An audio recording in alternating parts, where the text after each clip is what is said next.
Muy buenos días a todos y a todas. El día de hoy vamos a tratar el tema de vestíbulo coclear, que es el octavo par craneal.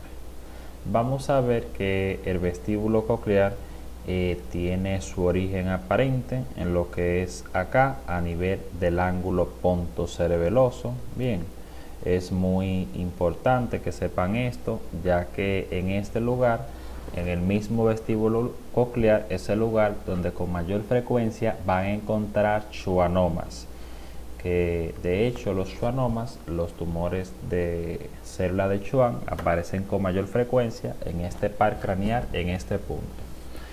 Primero, para hablar del vestíbulo coclear, debemos de hablar de un poco de la fisiología, de la audición. Vamos a ver que el oído, para su estudio, ya en anatomía 1 veían que se divide en oído externo, oído medio y oído interno. ¿Qué pasa? En este oído interno vamos a ver que se localiza la parte neurosensorial, que estaría representada básicamente por lo que es la cóclea o caracol, que se encarga de convertir las ondas sonoras en lo que es potencial de acción o impulso nervioso. Además de esto, vamos a ver que tendremos otra región que son los conductos semicirculares y el utrículo y el sáculo, que están relacionados con la información dependiente de la posición de la cabeza, llámese el movimiento angular y el movimiento lineal.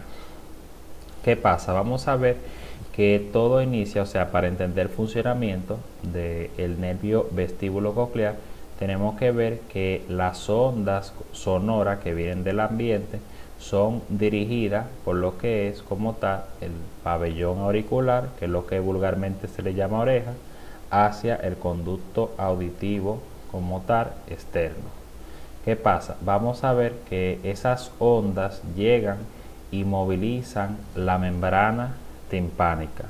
Eso a su vez moviliza la cadena ossicular de huesecillos del oído medio, que a su vez se traduce en que el estribo como tal, que es eso, acá a nivel la ventana oval, mueva un líquido que está en el interior del laberinto membranoso, que se llama la endolinfa. Cuando la endolinfa se mueve, eso traduce una serie de movimientos dentro de la cóclea que van a despolarizar a una serie de cilios que están acá, que cuando se mueven por el movimiento de la endolinfa, eso se convierte en potencial de acción y esa información va al nervio coclear. ¿Qué pasa? Nuevamente, aquí se alcanza a visualizar como tal el laberinto óseo donde se ve la cóclea. Bien, aquí se ve la parte de los conductos semicirculares y en este punto estaría el utrículo y el sáculo. Ya aquí se muestra como tal el laberinto membranoso, raíz coclear y la raíz vestibular como tal. Laberinto membranoso nuevamente, cadena ossicular de huesecillos. Ya desde esa visión se muestra cómo tanto el coclear como el vestíbulo coclear abandonan a través de lo que es el conducto auditivo interno. Bien, y de ahí esa información se va a dirigir hacia el ángulo pontocerebeloso, donde se van a introducir a la protuberancia. Y aquí es donde tenemos lo siguiente. ¿Está bien? O sea, esa información llegó hacia acá, hacia la protuberancia. ¿Qué pasa? Vamos a ver, por ejemplo, que en el caso de la vía coclear, miren acá nuevamente los movimientos, los cilios, cuando esos cilios son estimulados por la endolinfa, como veíamos, la información viaja a través del nervio coclear. ¿Qué pasa, chicos? Cuando esa información viaja, llega a los núcleos cocleares ventrales y núcleos cocleares dorsales. Esa información aquí vamos a ver que aproximadamente un 70 a un 75% de la información se cruza. De ahí la información cruzada asciende junto con un 25% que no se cruza del otro lado y asciende como lo que se llama el lemnisco lateral. Bien, lemnisco lateral. Se le denomina lemnisco lateral al 75%, 70% de la fibra de los núcleos cocleares cruzadas más el restante de la fibra icilaterales. Ese lernisco lateral van a ver que asciende y hace sinapsis el núcleo del colículo inferior, de ahí que se le mencionaba que el colículo inferior es un centro de relevo en la vía auditiva.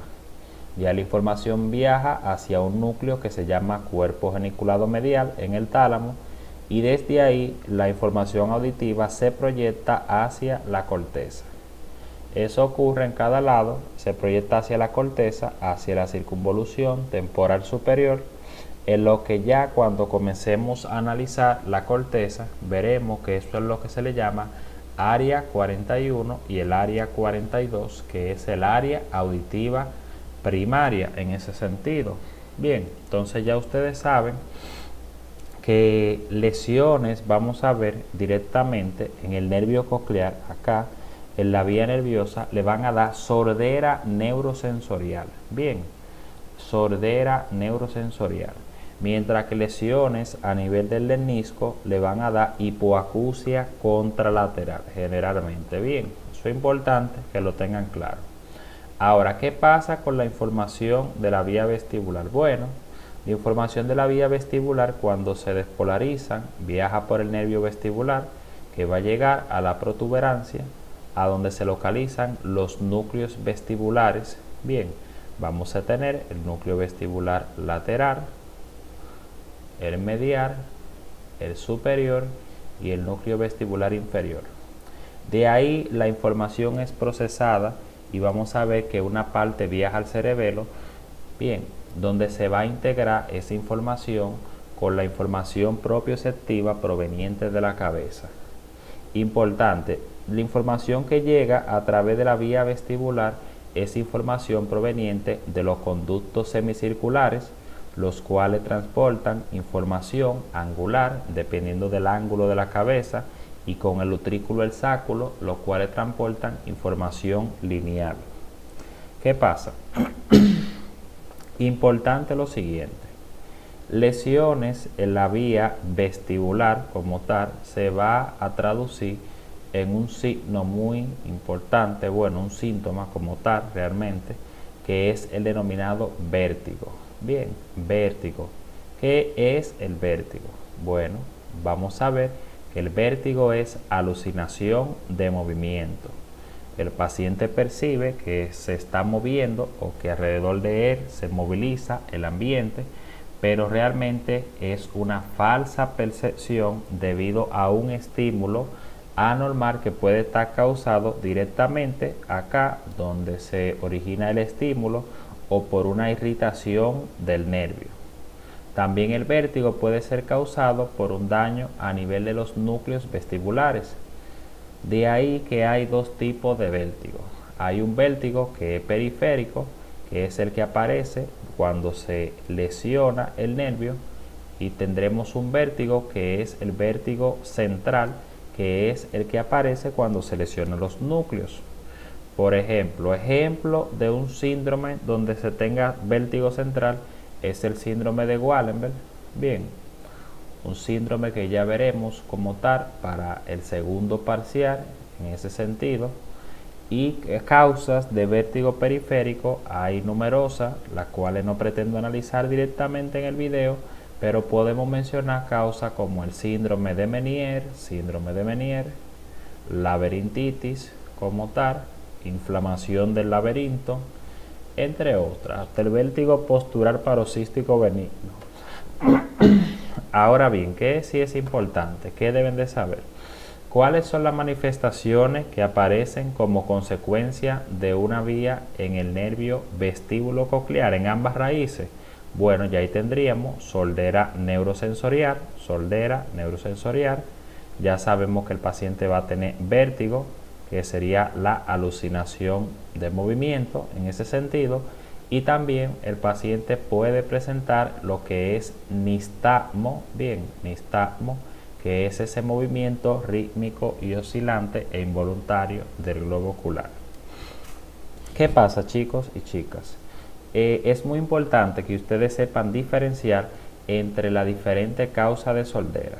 vamos a ver que existe la sordera que es neurosensorial, que es la que se da por un daño directo en el nervio, o una sordera que es de transmisión, que es la que se da cuando se altera la cadena osicular, como veíamos al inicio, que es la que transporta la información auditiva. Para eso vamos a utilizar dos tests para diferenciar.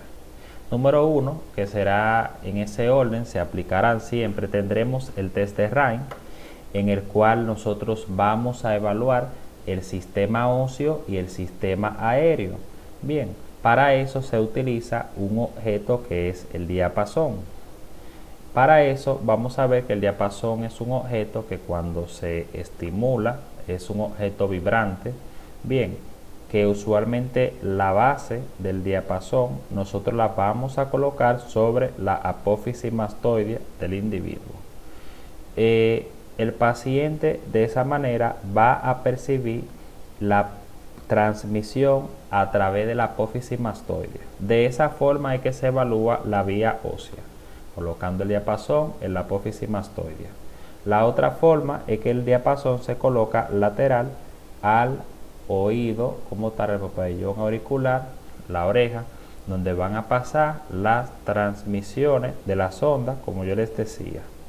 De ahí vamos a tener dos posibles interpretaciones, o sea, fíjense, no es normal que se perciba más por una vía que por otra, sino que debe de percibirse de igual magnitud.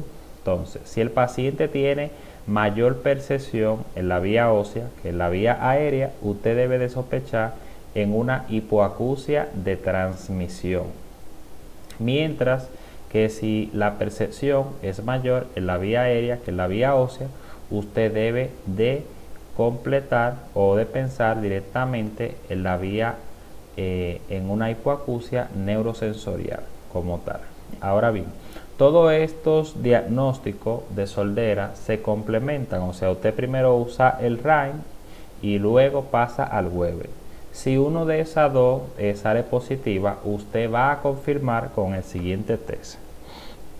¿Cómo se hace el siguiente test? Bueno, en esta ocasión lo que usted hará es que va a colocar el diapasón, la base, en el vértice, en el vértex.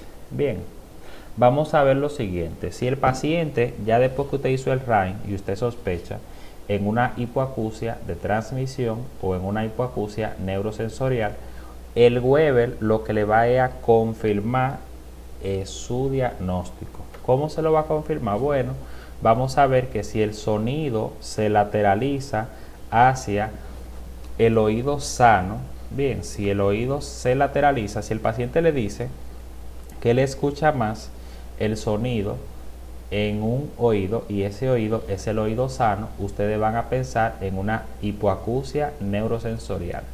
Mientras que si el sonido se lateraliza hacia el oído enfermo, ustedes van a pensar en una hipoacusia de transmisión. Bien, eso es muy importante que ustedes lo tengan claro. O sea, él se realiza primero el Rain, partiendo de ahí ya usted sospecha si hay hipoacusia de conducción o de transmisión o si el paciente tiene una hipoacusia neurosensorial. Ya luego de eso usted realiza su test de Weber, donde ustedes van a tener como tal que si es neurosensorial, el sonido se lateraliza hacia el oído sano. Bien, porque realmente piénselo usted, el oído que si se lesiona el nervio coclear, usted por más que estimule, usted no va a escuchar nada. Ahora ve, si el problema es lateralizado y usted tiene una onda acá, el sonido puede pasar directamente hacia el oído enfermo y de hecho se percibe con mayor intensidad. Ya luego de eso es simplemente el saber interpretar, o sea, más imágenes acá. Mírenlo aquí, es una imagen extraída del First Aid directamente. La anterior era una imagen extraída de internet, de la página de Chuletas Médicas, muy buena por cierto, esa imagen. Ya hay otras imágenes complementatorias. O sea, ya sabemos, normalmente cuando usted pone el diapasón en el vértice se debe de percibir en ambos lados. Si se lateraliza más como tal hacia el oído afectado, tiene que pensar que es una sordera de conducción. Mientras que si cuando usted coloca del diapasón en el vértex se lateraliza, como decíamos, hacia el oído sano. Entonces el problema es neurosensorial porque no se percibe de ninguna manera en el oído afectado como tal. Mientras que ya en el RAIN, como evaluábamos, lo que se determina es si existe mayor conducción a través del aire o como tal del tejido óseo. De igual manera ya más pruebas. ¿Qué quiere decir eso, chicos? Que tienen que saber interpretar RAIN y Weber para el examen, porque eso es importante. Bien, sabe diferenciar sordera neurosensorial de la sordera de conducción. En otro tenor, simplemente recordar lo que ya habíamos hablado desde el inicio, clases anteriores, lugar más común donde aparece el schwannoma a ángulo pontocerebeloso. Bien, un paciente con un schwannoma le dará manifestaciones de compresión de pares craneales, como lo son el facial en ese punto, el trigémino, bien, con menos frecuencia el vestíbulo coclear, pero pudiera ser. Y la razón es simple, el schwannoma dará efecto de masa y va a comprimir a los pares craneales circundantes. Además de eso, un paciente con schwannoma generalmente presenta acúfenos, que serían esos pitidos, unos acúfenos continuos. El paciente presentaría hipoacusia, también puede presentar vértigo, precisamente por la compresión del vestíbulo coclear. Cabe destacar que los schwannomas pueden aparecer aislados o también pueden aparecer dentro del cuadro de la neurofibromatosis tipo 2. Bien, sin más que decir, espero que este video haya sido de mucha ayuda.